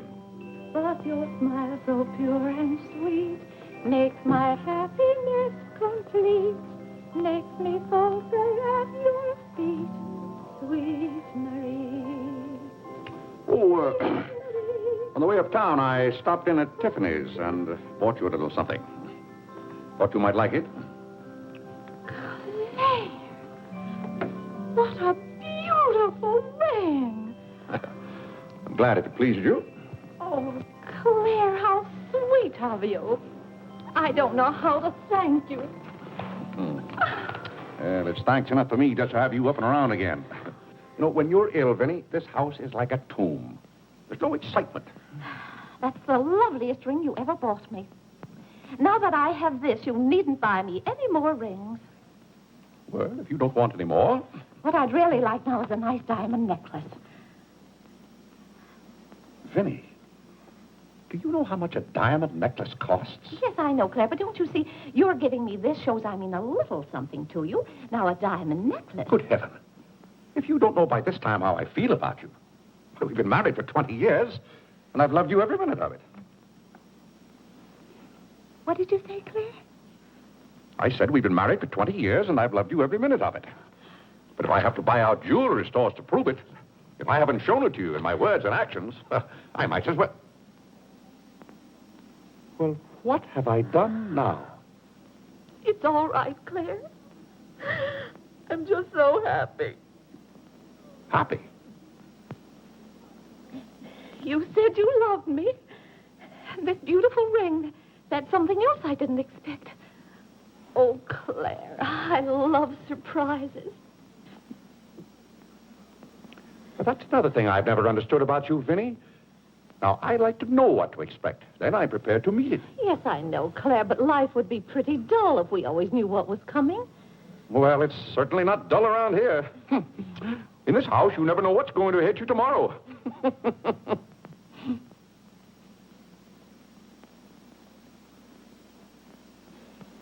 Every daisy in the dell knows my secret, knows well, and yet I dare not tell thee, sweet Marie, sweet Marie, Sweet Marie, come to me, come to me. not because your face is fair, love to see, Love to see. every daisy in the dell knows my secret, knows it well, and yet I dare not tell, sweet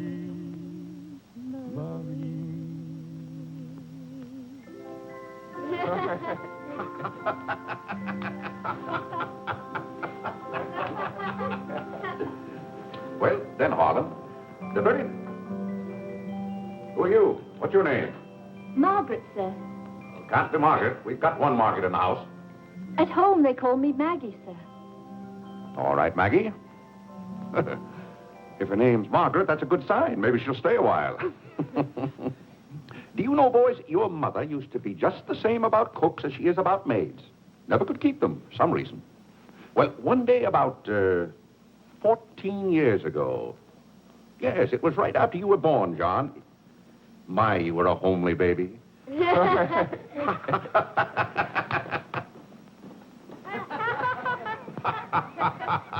Thank you, Margaret. Good morning, boys. Good morning, Good morning, Mother. Good morning, Claire. Morning, Vinny. Why, you look as though you were dressed for a wedding. Do I, dear? Yes. Have a good night? Yes, thank you, Claire. Sit down, Vinny. Sit down, boys. Oh, thank you, Clarence. Well, seems to me everyone's all dressed up this morning. What's on the program for this fine day? Well, this afternoon, May Lewis's mother is giving a party for everyone in May's dancing class. Harlan's going to that. I don't want to go, Mama. Harlan, don't you want to go to a party and get ice cream and cake? May Lewis always tries to kiss me. When you get a little older, you won't object to girls wanting to kiss you. Will he, Clarence?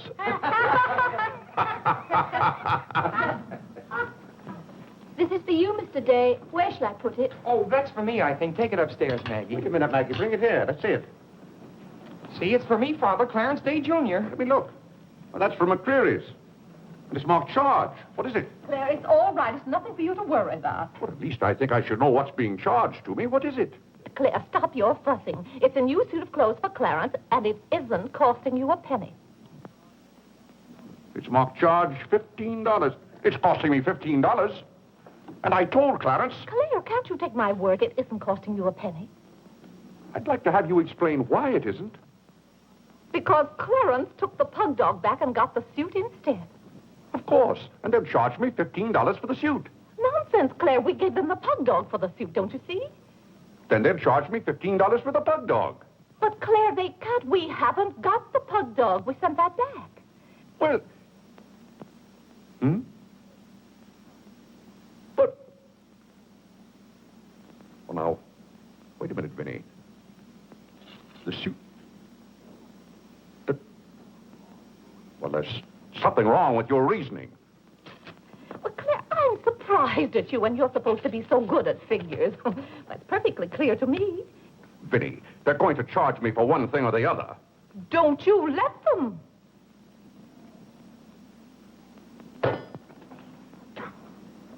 Well, McCreary's aren't giving away suits and they aren't giving away pug dogs. Why, it should be clear to a child that if Clarence sent the pug dog back, they... What? I will not have that botanical freak in this room. John, have you been going around this town selling medicine? Yes, Mother. Dog medicine? No, Mother, not dog medicine.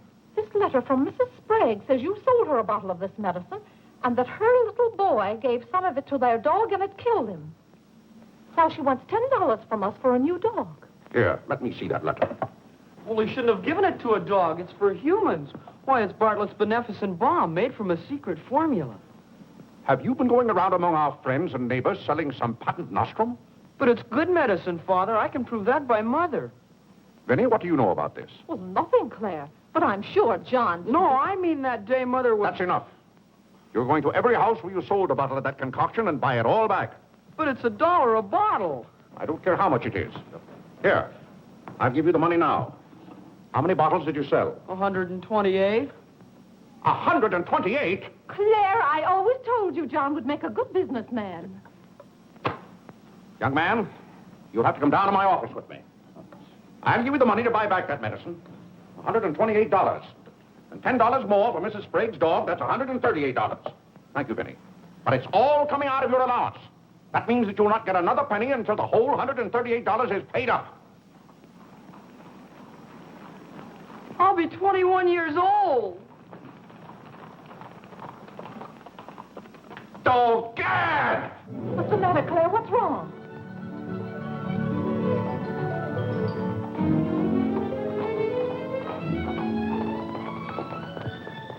Those gypsies are back. Don't anyone answer the door. They're moving in on us again, bag and baggage. I won't have it, I tell you. I won't have it. Now, Claire. Don't let them in. Claire, hush up. They'll hear you. Tell them to get back in that cab and drive right on to Ohio. As if we could turn our own relatives away. But they're extravagant enough to take cabs when horse cars run right by our door. And now you be quiet and behave yourself. John, come help with the baggage. Why did they always have to pounce on us without any warning? Cora, Mary. Well, it's so good to have you back again. How are you, Vinny? We've been so worried about you. Oh, I'm fine now. Did you have fun in Springfield? Was it? John. My, you're still growing. Thank you, Cousin John, go get the baggage. There's Whitney. How are you, darling? Fine, thank you. And little Harlan. Have you been a good boy? No. Claire, the girls are here. Cousin Claire, here we are again. My, it's so nice to be back. How do you do, Mr. Day? How do you do? Come and sit down and have some breakfast with us. Oh, we had breakfast at the depot. Well, we've practically finished ours. I haven't finished my breakfast. Well, then sit down, Claire. Come and have a cup of coffee anyway. Oh, thank Mary, you, sit over Vinny. there. Cora, Maggie, clear those places. My, this seems so natural. Claire, don't let your kippers get cold. Maggie, serve some coffee. Yes. Oh, where's Clarence? He must be upstairs moving his things so you can have his room again. Oh, Vinny, we can't stay overnight. Grandpa Ebbets has been sailing very fast, and that's why I have to hurry back. We're leaving on the 5 o'clock train this afternoon. Well, Cora, it certainly is good to see you again.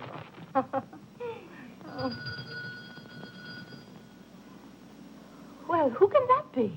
Well, this time it can't be another special delivery letter for Clarence. While you were in Springfield, our postman was kept pretty busy. It's the cab, ma'am. Cab? What cab? The cab that's to take us to Audubon Park. Oh? Who's going to Audubon Park? We all are. Cora, the most wonderful thing has happened. Claire is going to be baptized this morning. Vinny, what are you saying? I'm saying you're going to be baptized this morning. I am not going to be baptized this morning or any other morning. You promised yesterday that as soon as I sent that pug dog back, you'd be baptized. I never said anything remotely like that. Clarence was right there and heard you. That's why I ordered the cab. The cab. Vinny, you send that right back. I'll do nothing of the kind. I'm going to see that you go to heaven. I can't go to heaven in a cab. Oh. Well, you can start in a cab. I'm not sure they'll ever let you into heaven, but I know they won't unless you're baptized. They can't keep me out of heaven on a technicality. Claire, stop quibbling. You may as well face it. You've got to make your peace with God. Until you stirred him up, I had no trouble with God. Harlan, Whitney, come get your Sunday hats. Clarence, John. Yes, Mother? Hurry, we're ready to go. Oh, my prayer book. Harlan, come let me fix your tie. Vinny, are you mad? Was it your plan that my own children should witness this indignity? Why, Claire, they'll be proud of you. I suppose Harlan is to be my godfather. Vinny, I won't go through with this thing. That's final. Claire, dear, if you feel that way about it... I do. Then we won't take the children with us. I'm not talking about the children. I'm ready, Mother. Oh, John. Vinny, I haven't time for anything like that this morning. I've got to take John down to my office with me and give him the money to buy back that dog medicine. But it wasn't dog medicine, sir. Young man, we're starting downtown this minute. You do no such thing. You gave me your sacred promise that day I almost died. Yes, and she would have died if we hadn't given her some of that medicine. That proves it's good medicine. You gave your mother some of that dog medicine? John, you didn't. Yes, we did, Mother. We put some in your tea that morning. Oh, John. Do you realize you might have killed your mother? You did kill Mrs. Sprague's dog. John, I'll have to give considerable thought as to how you're to be punished for this. But Claire... No, Vinny. When I think of that day, why, we might have lost you. You're all right now, thank heaven. But what I went through that afternoon, the way I felt, well, I'll never forget it. You've forgotten it already. What do you mean? That was the day you gave me your sacred promise. Yes, but I wouldn't have given you my promise if I hadn't thought you were dying, and you wouldn't have almost died if John hadn't given you that dog medicine. Don't you see? Well, the whole thing is illegal. Suppose I had died. It wouldn't make any difference to you. You don't care whether we meet in heaven or not. You don't care whether you ever see me and the children again. Oh, Vinny, you're not being fair to me. It's all right, Claire. If you don't love us enough, there's nothing we can do about it. But that has nothing to do with it. I love my family as much as any man. All my life, I've struggled and worked just to... Yeah, there's that cab.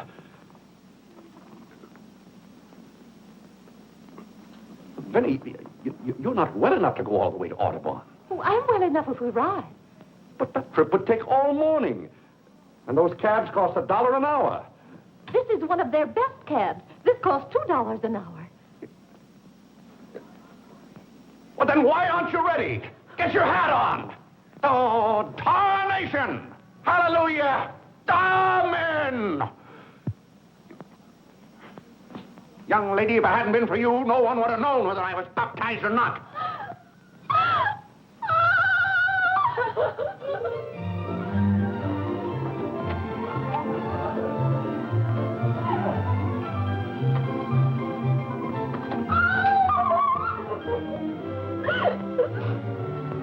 Oh, Gad!